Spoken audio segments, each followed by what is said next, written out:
Hello everyone, hello. Happy greetings to you wherever you are. I hope that you are doing well and all is good with you. I wanted to focus today's personal power video on this topic that I referenced in the description, which is more slanted towards spirituality, and it's a bit different from my usual videos.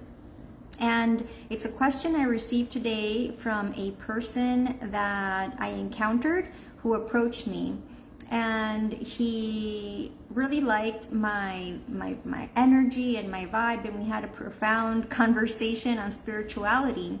And one of the questions that kind of stuck with me was the one about, or that struck me the most in that moment, was whether I think that we need psychoactive or psychedelic stimulant type of substances to generate and access a higher level of consciousness or a higher level of our spirituality, such as it could be smoking a specific substance, which I'm not going to name, but you probably know what it is, or something involving mushrooms, or something else involving LSD. And I know of other things that are, from what I've experienced over time, learning about it, ayahuasca. If you don't know what that is, then it would be good for you to look that up if you care about this topic or it strikes your fancy. And I wanted to just share my own thoughts because somehow I haven't thought about this, but it really, it just seemed to be clear for me.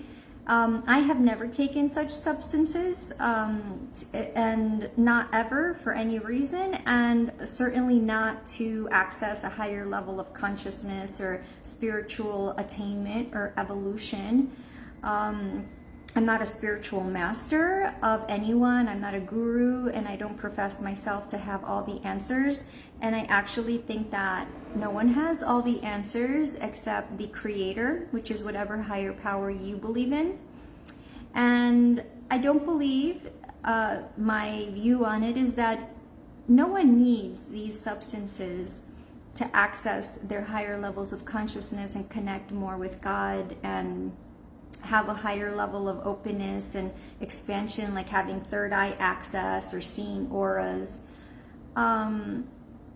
I don't think you need those, and I don't necessarily think that you would benefit from them, because I see them more as man-made concoctions, even though they come from nature, but we've sort of contorted these products, and they are stimulants like coffee or alcohol. I knew someone from when I was a child. For many years, they would say that they needed to drink alcohol and reach a slightly inebriated state to access their higher levels of consciousness. And even some creators throughout history, I think Edgar Allan Poe was someone who took opium, although he was, I recall that he was an opium addict, but he would access the opium in opium dens, and then he would create his unforgettable and enigmatic, really poignant, dark, but ultimately timeless poetry and prose.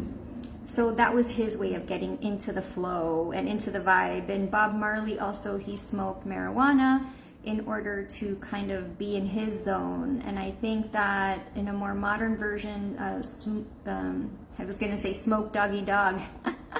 I guess he sort of is, but Snoop Doggy Dogg, an American rapper, let's call him Smoke Doggy Dogg. He would also, he's known for having consumed such, or intaken such substances in the studio, I think. But I recall this in popular media. But anyway, I personally believe that we all have our own infinite intelligence inside of us. And you can access that the most simply and direct by sitting down with ourselves and going into quietness and into stillness. And this is what the ancients and classic teachers and our modern day spiritual gurus, these people that we look to for advice, they would tell you the same thing.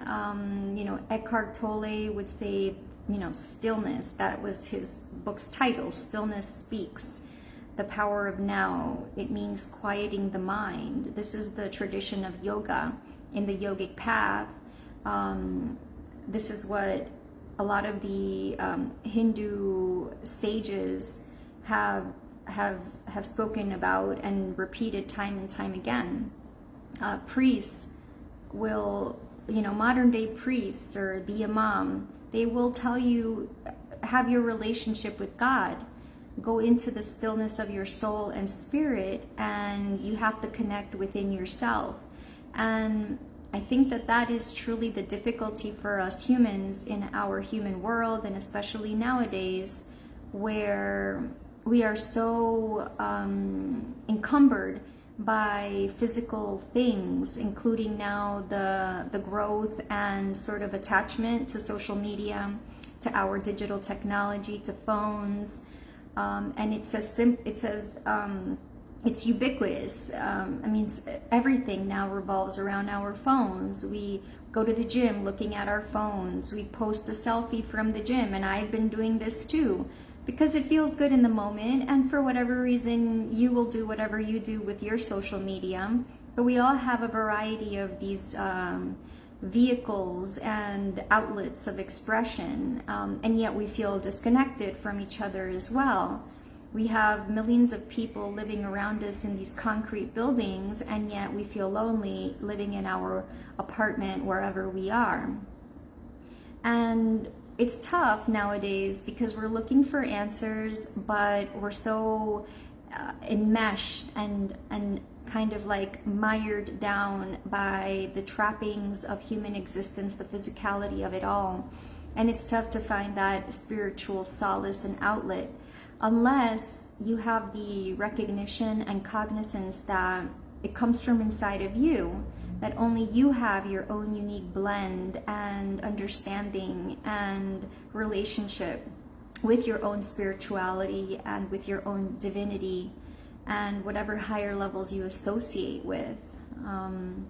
Some people believe in angels, and so they have guardian angels. Others only believe in one soul, a source of one God, and others have saints, and others have different types of gods. If you're Hindu, you have various gods that you worship, and so on and so forth. And then you have like atheistic people, you have agnostic people, and then you have like the overall Christianity, which is then subdivided into all these smaller classifications. So what's right, who's right, and what's true, and who's got all the answers? Well, I think that's why I said in the beginning that no one has all the answers. But we look to people for resonance. We look to others, and we look for spiritual masters or teachers or more experienced people who can speak a word of peace to us, who can fill us with a sense of connection to something beyond the physical world, something to give us that out-of-body experience. That's a whole other topic, how to have an out-of-body experience. But I just think, to sum it all up, no, you don't need psychoactive substances to have a deeper connection with God. And if you look at it, you can take it in the moment, and you may have like an experience, like a profound, eye-opening experience that is unforgettable, and that you can't even describe, indescribable. However, you will come off of it. You will be off that high eventually. You will come off of it just like we come out of chocolate high or caffeine high or alcohol high or smoking high. Any high, everything ebbs and flows. And that's life. That's why it's the yin and the yang. And that's why some days are phenomenal. Other days are sucky. Other days you feel blasé about existence. And other days you're like totally like thrilled and exhilarated and motivated and inspired. We vary because that's just sort of the absolute must of this human existence in this world, based on the agreement that we made and the acknowledgement that we willingly and joyously embraced when we came into this world incarnation. That's my view on it. Again, I'm not like a spiritual evolved master. I'm a yoga teacher. I became a certified yoga teacher a few years ago in 2017. And I was teaching yoga in New York, and I have my own, and I also read tarot cards. So I believe in one source of light and love and union, and we're all one people living in a world that's confusing and variable and diverse as beyond we can even imagine and conceive and see, because we're all just living in one place in the whole planet at any given point in time, physically speaking. So yeah, that's my perspective on it. I could go on for more, but I think for now that will conclude this personal power video, focusing on spirit and love and kindness. And I think that my values stem from having or are more oriented towards kindness, respect, compassion, and even acceptance sometimes, and balance, even though those are things that I struggle with sometimes too. But I think that's why we value them. Doesn't mean we're perfect at them, but we like them, we value them, they matter to us. And I think that you can't go wrong with kindness and compassion. And then there's love and peace. But I think kindness sums it up, because what could you do to express kindness that would be more compassionate and human or humane and kind, loving care. So I will seal this video with that. Thank you for tuning in if and when you listen to this, because we're all one, and we're all one people, even though there are zillions of religions. But you always have your God inside you, and you don't need to go to church to show that you believe in something in a term that someone else will identify and agree that, oh, this is God. Your house of worship is ultimately comes down to your body, because this is where your soul and mind and all this energy stuff that's happening resides. It's all here. It's all in you. So this is your house of worship.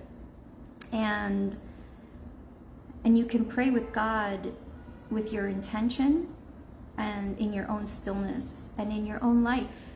Every day of your life can be a sort of prayer with God, as long as you acknowledge it and name it. When you name it and label it, it becomes real, right? So yeah, anyhow, that's Jennifer and Personal Power Wellness today on spirit and soul, talking about #balance, right? Mind, body, and spirit. And your spirit ultimately is number one, because when you're living in your flow and honoring your spirit, you feel good. You feel like your life is in the right place. You're doing the right thing. So yeah, so continue to go on forwards, go with God, your faith, whatever that is, and know that it's important to keep your faith despite the obstacles and difficulties, and love is always there. So thank you for tuning in. Love is always there, and see you again next time. Bye for now from Jennifer at Personal Power Wellness. Thank you.